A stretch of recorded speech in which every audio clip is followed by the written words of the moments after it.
Produced and distributed by the National Organization for the Reform of Marijuana Laws in Washington, D.C. This is your daily audio stash, the growing truth about cannabis.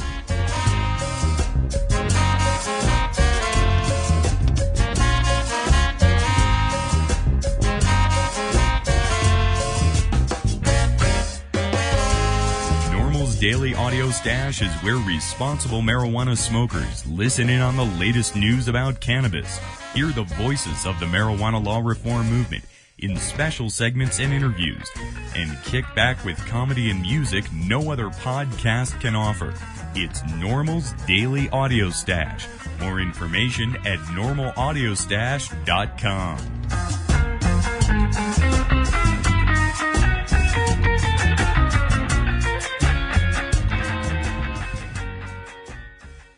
Welcome back to the Audio Stash. Today, I'm your host, Chris Goldstein. Take a moment to join us at NORML to end marijuana prohibition in America. Just visit NORML.org.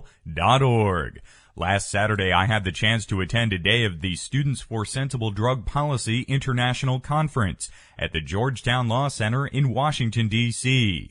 There were over 350 students in attendance, and last Saturday saw the keynote panel with three noted American journalists.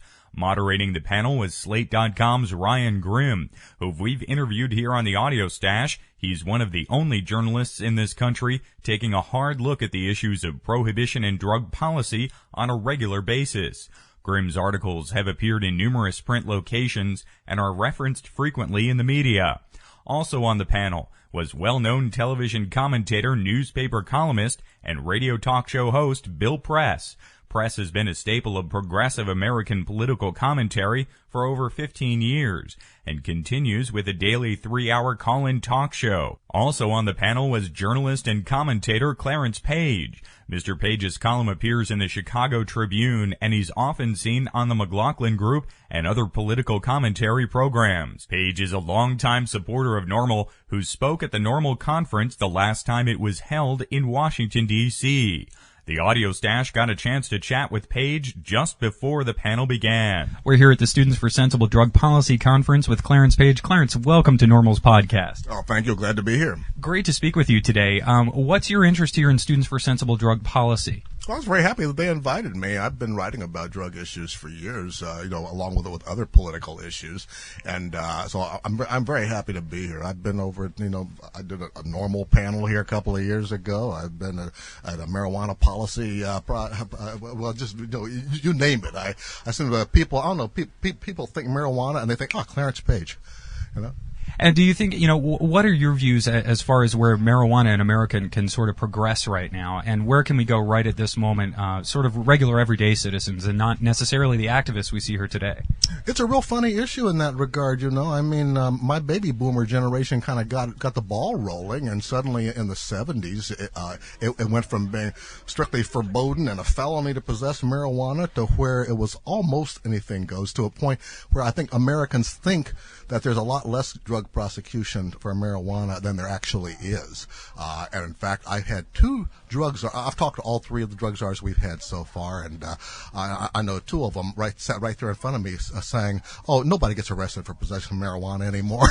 I said, "How can you say this to me now?" Yeah. And there's a lot of misinformation. I think people think it's much less of an issue than it actually is. So when people bring it up, they think, "Oh, that again," because they got other priorities, the war in Iraq or something else, and I think these are kind of gets buried. And do you think that Speaker Pelosi being from San Francisco, California, future House Speaker Pelosi being from San Francisco, California, and the change in Congress, that this might have a change in atmosphere for marijuana in America? Sadly, I'm not optimistic on that score. In fact, if there was any time to have some change, it was back when Bill Clinton was in power with a Democratic Congress. Remember, absolutely no movement in the right direction occurred. And in fact, quite the opposite. His drug czar was one of those who sat there, and Barry McCaffrey sat there and told me, "Oh, nobody gets arrested for marijuana anymore." anymore. I mean, Democrats are paranoid about appearing too liberal, about appearing to be the so-called San Francisco Democrat that Nancy Pelosi gets pasted with. I mean, she's never been that type, if you will. She's been, she's the child of a Baltimore mayor. She's an old school machine Paul. We saw her try to do that with endorsing a majority leader, a candidate who failed to get elected. I mean, she's always been an inside player. I mean, a wonderful person. I have nothing against her. But as far as marijuana policy goes, it's really, to me, it seems like it's really kind of frozen in the political world right now. And in the media, editors tend to think it sounds like old news, and so they don't assign stories like they used to. Pundits like me are not so inclined to write about it because there's so many other issues to write about. So the issue kind of gets buried. Clarence, I don't want to keep you from your panel. I want to thank you for joining us today. Thank you. Let's do it again, and good luck to you. Next up today, we'll hear audio from that panel last weekend at the SSDP conference. First, we'll hear Ryan Grimm, then Clarence Page, then Bill Press, as they discuss prohibition and the media. Because there has been such a vacuum of drug policy coverage in the media, it opened a way for me to move up quickly in the drug policy world. I mean, in the media, even in the mainstream media. And I tell it because I feel like I get a sense from a lot of reporters that they have a fear of doing serious reporting about drugs and drug policy because they're afraid that they won't be taken seriously. And perhaps I'm an anomaly and they're right. Or maybe they're wrong. And so I wanted to ask the panels here who actually have had careers in journalism, as opposed to me who's just looking at one possibly in the future, if that is the case, and also when you first started doing reporting about drugs, how did your colleagues react to that? Were you looked at as less of a serious journalist? Obviously, anything that came from that has been overcome, but what was it like when you originally started that? Well, I thank you, first of all, for inviting me today. I'm delighted to be here to talk about this topic and get into it. I have to say right off the bat that when we talk about seriousness with the drug issue, I agree that seriousness is important. At the same time, probably the worst sin journalists can commit outside of being inaccurate, which of course is the number one sin, would be the sin of being dull. So I'm here to defend headlines that use cliches like up in smoke and that risk issue burns me up, et cetera, if only because a little levity doesn't do anybody any harm. And here I go. Coffee, tea, or here we go. And secondly, I love the goodie bag you all gave me, but it's hard for me to keep a totally straight face when I open the goodie bag and I see a bottle of hemp shampoo, and then this wonderful chocolate here in case I get the munchies. Let's remember the true nature of our topic here. Number two, regard to the press, please rest assured there is no normal way to become a journalist. That's the beauty of journalism. That's the beauty of our First Amendment in this country and the free press and other rights that it guarantees, including the right to print all the blotters you want to, as long as you don't dip them in acid. And therefore you can sell them as museum pieces, etc. Today it's even better because of the great explosion of media that we have.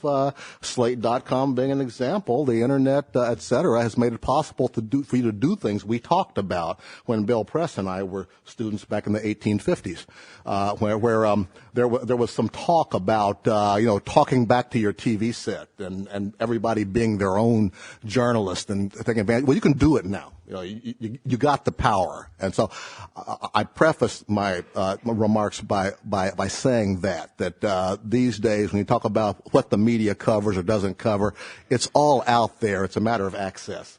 Either reporters access to information or news consumers having access to the journalism. Now, I want to talk about pathologies of the press. A couple have been mentioned already. One of them is the overuse of cliches in headlines. And another one is what Jack Schaefer talked about, which I've talked about. I've been threatening for years to write a book on pathologies of the press if I ever find the time. But one of the pathologies I noticed early on was the pathology of proximity. That as an old rewrite man, mentor of mine told me back in the 1870s when I was working the rewrite desk at the Chicago Tribune, son, news is whatever happens near the news editor's house. And with that one remark, he told me something I hadn't heard in 4 years of university journalism instruction, but it is true. On the flip side is what Jack Schaefer demonstrated to you, which is that editors have an abhorrence of anything that sounds too new. It's like it's too good to be true. You know, you walk in there and say, "Hey, where's all the acid gone?" And you say, "Wait a minute." You know, it just sounds too far out. Who is this kid walking in here? You know, now if you were Bob Woodward, maybe he would have been a little more whatever, you know. Maybe he should, maybe he shouldn't, but he would have, you know. It's that kind of thing happens. But there's that resistance then to something that is either too new and too unfamiliar, or something that is too familiar at the same time, you know. So there's always this kind of crazy paradox. Number three is that we're a daily business, or at least us in the old media, we're a daily business that we get it out and get the news delivered immediately, and tomorrow is a new day. So whatever either rules, standards, et cetera, you think of for what is news, it's going to change day to day. Now, in the new media of the internet, it's news every minute. Everything is new constantly. And it's kind of like sausage making. You just kind of cut it off and tie it up and produce some more. So what happens is, I honestly don't know why we have such weird behavior in regard to covering drugs, because it always changes. I don't believe editors are against marijuana legalization or fairness in drug policy, because most editors now are of my generation. They're boomers, came up through the 60s, and whether they're open about their past drug use or quiet about it like President Bush, nevertheless, we have different attitudes toward it than our parents did. It was our generation that kind of broke things open in the 60s as far as attitudes went. By the 70s, you had so much legalization or decriminalization of marijuana that now there's a false impression. I was just telling this to a normal podcaster here that there's a false impression widespread in the land that we have a lot less marijuana enforcement and abuse of the law than we actually do have. And I've had 2 out of 3 drug czars tell me to my face that nobody gets arrested for marijuana possession anymore. Now, these are drug czars. They feel confident. Barry McCaffrey under Clinton. I was asked if I expect a liberalization of policy under Nancy Pelosi, a San Francisco Democrat. And frankly, liberal Democrats are scared to death of appearing to be too liberal on certain issues. And when you get near drugs, they get, it's like there's a scarlet letter about serious debate of the issue. In the media, in our newsroom pathologies, there's a sense a lot of editors have that this is old news, that, it's not a story anymore, and that's not true of all drugs. You guys at Slate have done a great job of probing methamphetamine and how methamphetamine has been covered. It's like Reefer Madness all over again, Newsweek and others, where they've covered the meth epidemic versus the reality. At least, Jack Schaefer, you've been able to give some kind of balance to the coverage as kind of a preponderance out there in the media. So, like I said, I could go on and on. Let's give Bill Press a chance. I'll pick up there. Jump right in there. Hello, everybody. Good to be with you. This is my first introduction to Students for a Sensible Drug Policy. I'm glad to know you exist. I'm glad to know that the work you're doing. I know you've been around 8 years. SSDP, I was thinking driving over, I look forward to when we have an SSEP organization, Students for a Sensible Environmental Policy. We could also have SSWP, Students for a Sensible War Policy, which I'd like to see. And and then how about if we go on to an SSTP, Students for a Sensible Torture Policy, which is like, maybe get rid of it. In terms of, so good to be with you. In terms of reporters and why they're afraid to touch it, I think for a couple of reasons. I think it comes out of ignorance. I don't think they know the issue. I don't think they take time to find out about the issue. They believe the bullshit that they're fed from politicians or the drug czar. Or, remember, the war on drugs started in 1971 under Richard Nixon. That ought to tell you something. And we spent billions and billions of dollars since, $20 billion a year now, and what has it gotten us? Nothing. Nothing except a waste of money and filling our prisons and with people who shouldn't be there. But the reporters don't even want to, they don't, to me, the facts are so obvious, but the reporters don't want to go there.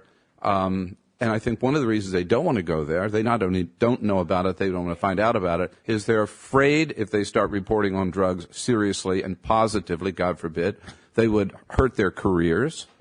And I also think they're afraid they might reveal something about their own past. And so they just stay away from it. It's like the third rail of the media for many people, like it's the third rail of politicians.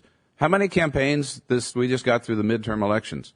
Why wasn't the war on drugs an issue in any campaign around the country? I don't know where it was an issue in any campaign around the country, except in the two states where there were initiatives on the ballot.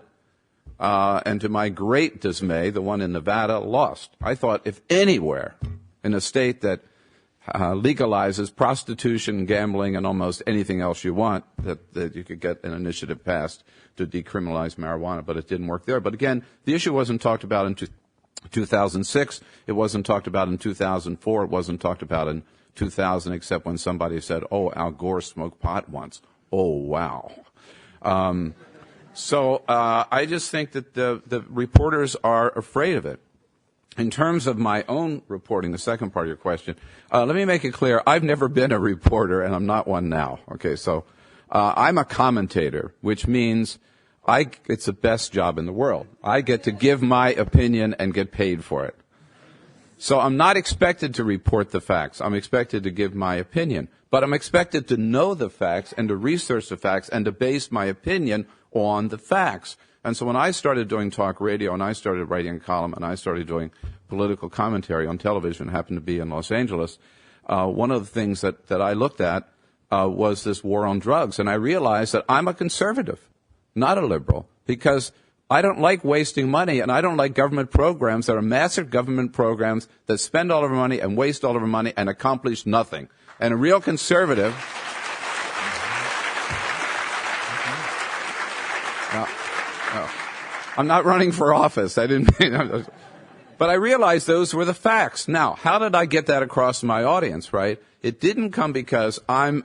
By the way, all right, I lived in the hate. I was there in the summer of love, so you know my background. If you remember it, you weren't there. So they weren't going to take it coming from me, a liberal former pothead from San Francisco, but I found the best guy that I got was a judge, a Republican judge from Orange County. Those of you from California here know Orange County is about as far right as you can get. And I brought this judge onto my radio show in KFI in Los Angeles, and he was terrific. And he's what is his name? Jim Gray, thank you. Okay, I guess he's still out there and still making sense. And he just said, as a Republican, as a conservative, this makes no sense because of all the money that's being wasted in law enforcement, in court time, in prison time, in the bailiffs. He went right from A to Z and how this was wasting public resources. And he was very, very effective, and I'm certainly more effective than I could have been. So I guess my first little, winding up here on my first little bit of advice would be, in terms of spokespeople for the issue, the media is absolutely essential to getting your message out. It's absolutely essential to our changing our national drug policy, to get away from prohibition, to have a sensible drug policy. You've got to use the media. You've got to cultivate the media. And I think one way to do it is to get people out there on the media who represent mainstream America that people are not going to be afraid of. Mm-hmm. What about you, Clarence? How did you start reporting on drugs, and what was the impact that had? As a police reporter. as a police reporter in Chicago, which is a great place to be a reporter of any kind. I mean, the only city that associates the Feast of St. Valentine with a massacre. As a city of, and the politics reflect that. And it is this interesting thought. Should we say prohibition-related crime instead of drug-related crime? That's an interesting thought because it does deliver a message. And we're constantly debating in the business politically loaded terminology. Take the abortion issue. There's no way to report on the abortion issue without using language that's loaded. Do you refer to somebody as being pro-choice or pro-abortion? Anti-choice or anti-abortion. Each side wants you to use certain kinds of language. So I just try to be as factual and close to facts as possible. The question of, are you treated seriously if you cover drug issues? Now that I'm a pundit, I spent 2 decades now as a pundit, a columnist, editorial writer, etc. I've never had that prejudice. Somebody, he just covers drugs. But when I was a rock critic, I get that. Well, he only covers rock and roll, and I personally felt like it was the most important music that was happening at the time. This is, thank you. Gosh, we gotta, heaven knows. Don't judge rock by what's on the radio now. That's all I can tell you. Anyway, okay. I speak, by the way, as someone who interviewed Jerry Garcia in '67 as a student when I was your age, kiddies. But anyway, smoking doobies backstage at the Ohio University Memorial Auditorium. I want to tell you, what a way to impress a date, But anyhow, it was I've never, I know what I'm, In fact, I had the most prejudice when I was a religion editor for about a year at the Chicago Tribune back in the 70s. Maybe people say Clarence is a religion editor, but no, covering drugs. I think people are serious, and let's be serious about one thing. I think most Americans are sensible about drug policy. I think most Americans have a very sensible drug policy in their heads, and when we go to the referenda are reflections of the popular will. And, Bill, you're right. It was disappointing to see that full-out legalization didn't pass. But look at the track record, though. Each one is coming closer and closer to 50% on full legalization we're talking about here, or decriminalization, however you want to use that language, too. But look at medicinal marijuana. Put that on a ballot, almost every case it has passed except where you've got some kind of a technical glitch of some kind. And then Hawaii, their legislature legalized medicinal marijuana. The public, I think, is sensible about it in terms of seeing very little reason to keep medicinal marijuana or marijuana illegal for medicinal purposes. When it comes to all-out decriminalization, say, of simple possession, then they start to get squeamish, start to get nervous. I'm a parent now with a 17-year-old who I happily brought to a NORML panel discussion a few years ago, and he was one of the most mature people in the room. He's great. He's great as long as he's not in our house. He suddenly reverts, or when he's with his no-count friends. But it's remarkable. And he's a graduate he's a veteran of DARE at a school, so he's been exposed to both sides. And I'm proud of the kid, but also as a parent, I get squeamish about the idea of legalization, and I want to think about it some more and talk about it. Kurt Schmoke, former mayor of Baltimore, and prosecutor. Thank you. On behalf of Kurt Schmoke, who has now been featured on The Wire. For those of you who got the disc set, the latest set has some great interviews with Kurt Schmoke and others about one of the premises of the last season. They took a section of Baltimore on the show. This is fictitious, but they called it Amsterdam, or on the street Hamsterdam. The cops just decided to legalize drugs in this one part of town here, and marvelously wonderful things happened to the rest of town until the whole thing got exposed. But they based it on Kurt Schmoke, who advocated legalizing cocaine as an alternative to the kind of awfulness that Baltimore and other cities have had. He just verbalized it, and by verbalizing it, he sunk his chances of being mayor of Baltimore again. That's just how politically. I'm sorry? He was reelected twice after that speech. That's not the way Kurt Schmoke describes it on the disc, anyway. And maybe it was his Nightline appearance with Charlie Rangel. I don't know, but it was. But it's something that politicians are afraid of this issue to even have a serious discussion about it. So it's something that I think, in that regard, the public is still hashing over this issue. Politicians, I think, are dragging behind the public as far as the public's sense of a sensible drug policy, which makes it even more important for the media to report it. I just want to pick up on one thing. You mentioned that, Chris, I was reading on your website that the Zogby poll, 46%, was it, of Americans now support? Clarence was mentioning public support. I was just reading this morning that the Zogby poll that was it NORML that did this? NORML reported a Zogby poll. 46%, I think it showed, of Americans today would support decriminalization, which I thought was astounding. And you're right, way ahead of the politicians. Just two quick thoughts that came to me while Clarence was talking. One, I want you to know that there is hope. Ethan Nadelman in the back row was a frequent guest on Crossfire when I was doing Crossfire with Pat Buchanan and John Sununu and Bob Novak, the Prince of Darkness. And I remember I was always for the decriminalization or legalization, as far as I'm concerned, and they were always against it. So then when we left Crossfire, and then a couple of years later, Pat Buchanan and I had a show on MSNBC, Buchanan and Press, and we were always coming up with debate topics for every day. And I remember one day we were trying to think of what I said, I know, let's debate medical marijuana, because I remembered Pat's position on it. I was always for it. He was totally against it. No way, no how. And Pat said, no, we can't debate that. I said, why not? Come on, it's a hot issue. It's out there. It's on the ballot in California. And Pat says, because you and I agree on it. And I said, what? And Pat had gone 180 degrees from being totally against it to totally for it. So if Pat Buchanan can change his mind, I just want you to know, there is hope. About 2 decades behind William F. Buckley. Right, for example, and George Shultz and some other conservative leaders.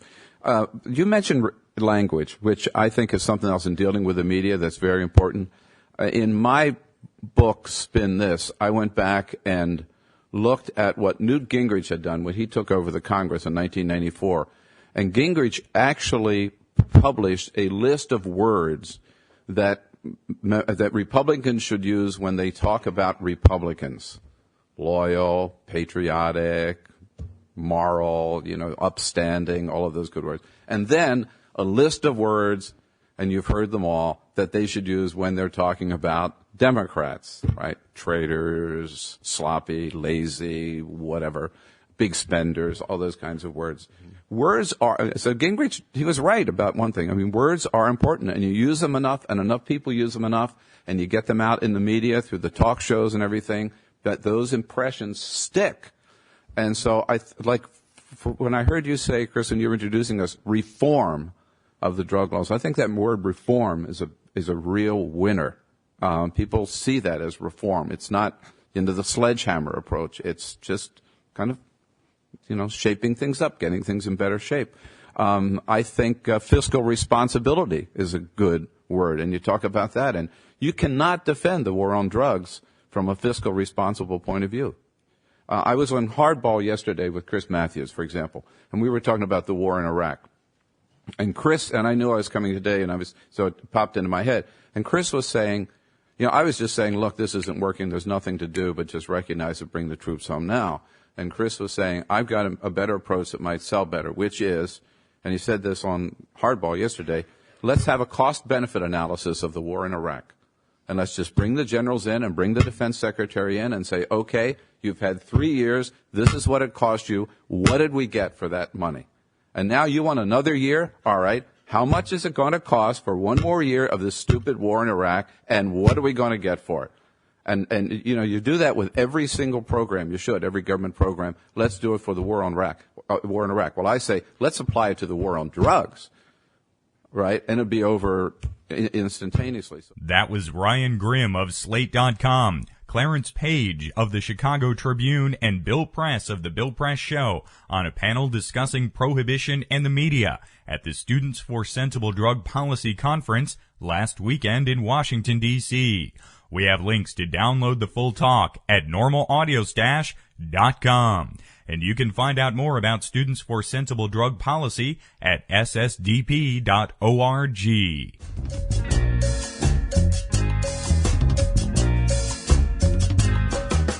This has been NORML's Daily Audio Stash, the growing truth about cannabis. Visit our website at normalaudiostash.com.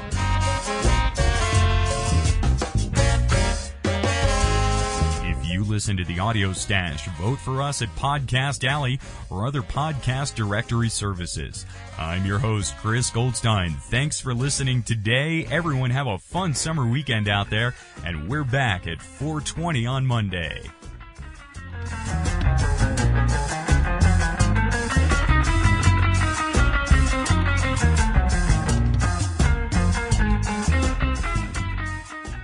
The podcasting technology of NORML is made possible by Red Aphid Interactive Media. More information at redaphid.com.